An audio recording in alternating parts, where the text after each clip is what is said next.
the one thing the audience. that I did about a year and a half ago, there's a gentleman that I heard speak, Dave Metzler. And, I love Dave. And he's a great guy, and I was We went to invited. breakfast with him like a couple months ago just to talk about like, how do you keep great relationships running while you're running all these businesses at the same time? Like, Yeah, the whole well, breakfast and with he him on that. surrounds himself with great people, Yeah. and they catch his vision, and he's culturally committed, in my experience with him, to creating these results, and that gets you past the bumps in the road. But I went to an event, and one of the Vistage guys invited me to this breakfast, and there was 35 people. And it was a couple years ago, and he said, "Does anybody have any questions?" And I raised my hand, and I said, "You know, I'm really suffering from post-recession disorder. You know, I'm stuck in the damage that I went through. Maybe you've gone through a divorce, maybe you've gone through a failed business." And I said, "I don't know how to get out of the funk."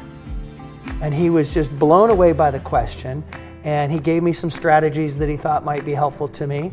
And then afterwards, 4 or 5 people raised their hand and they said, "We have that same issue." And so there was community in the transparency. And I think the hard part is to get comfortable being vulnerable. At some point, you've got to decide you're comfortable in your own skin. Yeah. And if you're going through a failed business, it's part of the character and texture of your life. And it'll make you a better person. My pastor, Rick Warren, says, or it'll make you a bitter person. It's a simple choice, and you decide. So you were talking about the strategy of making the right decision.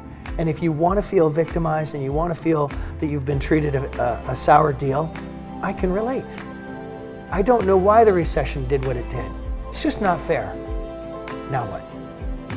And so I think it's really recognizing that you have the opportunity to step beyond that with a simple choice. It isn't easy, but it's extremely simple.